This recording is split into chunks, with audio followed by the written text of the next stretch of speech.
ভাড়া কত হয়েছে? জি আপা 600 টাকা হয়েছে। কি 600 টাকা মানে? আমি যখন গাড়িতে উঠেছি তখন তো 500 টাকা বিল হয়েছে। আপা ওইটা তো যখন আপনি গাড়ি কল দিছেন না তখন ওই টাকাটা দেখাইছে, কিন্তু প্রায় 1.5 ঘন্টা জ্যামে ছিলাম। আবার আপনি যে মাঝে নামলেন তখনও প্রায় 15 মিনিট সময় গেছে, আপনার প্রায় 2.25 ঘন্টা ওইটার চার্জ একটু বাড়তে আসছে আপা। এটা আপনার সমস্যা, আমার সমস্যা না। আমি 500 টাকা বিল দেখে উঠেছি, আমি 500 টাকাই দিব। আপা আমাদের গাড়ি টাড়ির ব্যাপারে অনেক কিছু আপনি হয়তো বোঝেন না, এই টাকাটা আমাদের তো অ্যাডজাস্ট করতে হবে।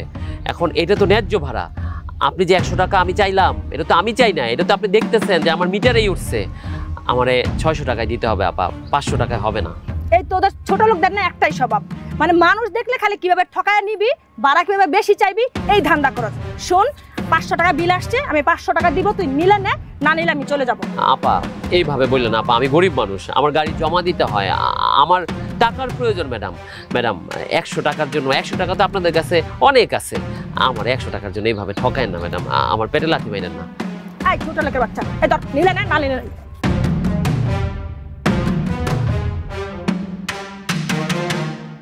হায় রে মানুষ, সামান্য 100 টাকার জন্য কত কথা শোনায় গেল। এরা কি বোঝে 100 টাকা কামাই করতে আমার কত কষ্ট করতে হয়? 100 টাকা যদি সে তার মতো মানুষজন আমাদের কম দেয়া যায়, আমরা গাড়ি ভাড়া দিব কি, গাড়ি জমা দিব কি, আর আমাদের দিন চলবো কি কইরা? গাড়িতে চড়তে পারে 100-200 টাকা দিলে এদের কি ক্ষতি হয়? গরিবের টাকা এমনি মাইরা খাইবো?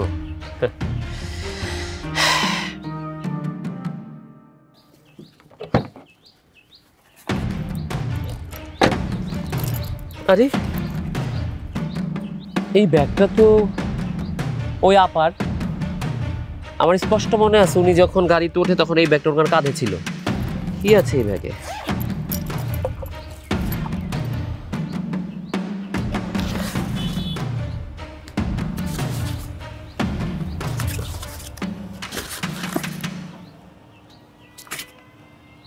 এখানে তো অনেক টাকা, 5-6 লাখ টাকা হইব।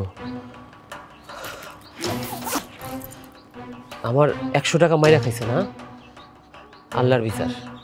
যা, তোর 5-6 লাখ টাকা এখন আমার, এবার বুঝ কেমন লাগে। না, এই 5-6 লাখ টাকা তো আমি ইচ্ছা করলে পরিশ্রম করে কামাই করতে পারো, কিন্তু মানুষের টাকা মাইরে খাইয়া আমি কি আমার নীতি বিসর্জন দিয়ে দিব? আমার ইমান নষ্ট করুম না। তাছাড়া এই টাকাটা ওনারও খুব জরুরি হতে পারে। গরিবের ছোট জরুরি আর বড় লোকের বড় জরুরি। আমি যাই, টাকাটা ফেরত দিয়ে আসি।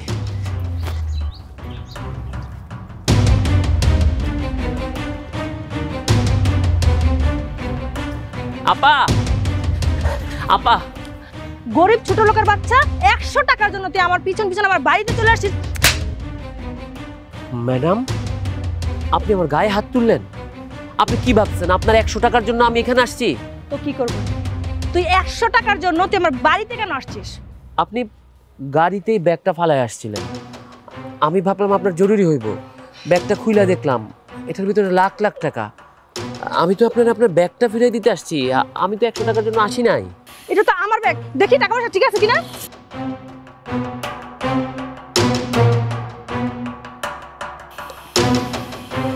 টাকা পয়সা তো সব ঠিকই আছে, কিন্তু ভাইয়া আপনাকে আমি 100 টাকা না দিয়ে চলে আসছি। আপনি তো এতগুলো টাকা পেয়ে আমাকে ফেরত নাও দিতে পারতেন, চলে যেতে পারতেন। ম্যাডাম আপনাদের এই এক সমস্যা, আপনারা গরিব মধ্যবিত্তদের মানুষ বলে মনে করেন না। আপনারা বাড়ির পশু পাখিরেও এর চেয়ে অনেক আদরে রাখেন, বিড়াল পালেন, কুত্তা পালেন, এদের দামি দামি খাবার খাওয়ান, কিন্তু বাড়ির কাজের লোক, ড্রাইভার, এদেরকে মানুষ মনে করেন না। আপনাদের বাড়িতে কোনো কিছু চুরি হইলে সবার আগে দোষটা পড়ে কার? হয় কাজের বুয়ার, নাইলে পিয়নের, নাইলে ড্রাইভারের, নাইলে সুইপারের। কিন্তু দেখা যায় পরে আপনাদের আত্মীয় স্বজনে সেই টাকাটা নিছে। আপনার এই ব্যাগটা পায়া আমি দেখলাম ভিতরে অনেকগুলো টাকা। একবারের জন্য হইলেও আপনার উপর রাগ কাজ করছিল, কারণ আপনি আমার ওই 100 টাকা দেন নাই। হঠাৎ মনে হইল ব্যাগটা আমি নিয়ে নেই, অনেকগুলো টাকা, আমার জীবনের কিছুটা দিন অন্তত উন্নত থাকবো। কিন্তু ওই যে বিবেক, ওই যে ইমান, এই দুইটা তো নষ্ট করতে পারি না। আমরা যারা গরিব মানুষ না, তাদের বিবেক আর ইমান অনেক বড়। ওই বিবেকের কাছে হার মাইনা গেলাম, আপনার ব্যাগটা আপনারা ফেরত দিতে আসলাম।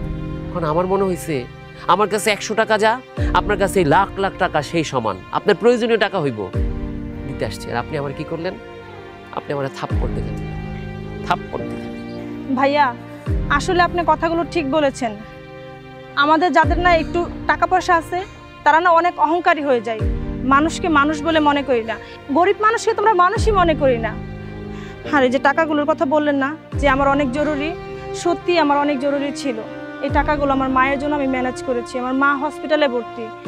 এই টাকাগুলো আমি জমি বিক্রি করে নিয়ে এসেছি। আপনি আমার অনেক বড় উপকার করেছেন ভাইয়া।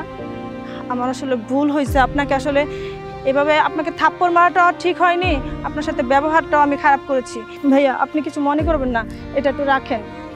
না না, আমি টাকা রাখতে পারবো না। দেখেন ভাইয়া আমি তো খুশি হয়ে দিচ্ছি, আপনি নেন। না আপা, আপনি টাকাটা পায়ে যেই খুশি হয়েছেন না, সেটাই যথেষ্ট। আপনার মায়ের চিকিৎসার টাকা বললেন, অনেক কাজে লাগবো। তার চেয়ে বড় কথা, আপনার একটা উপকার যদি আমি করি, কইরা যদি সেই বিনিময়ে টাকা নেই, তাহলে উপকারের দাম কি থাকলো? আমার ওই টাকা লাগবো না। আপনি আপনার মার চিকিৎসা করান, আপনি ভালো থাকেন। আমি আসি, গাড়িটা ওখানে রাইখে আসছি, কখন কি হয়ে যায়।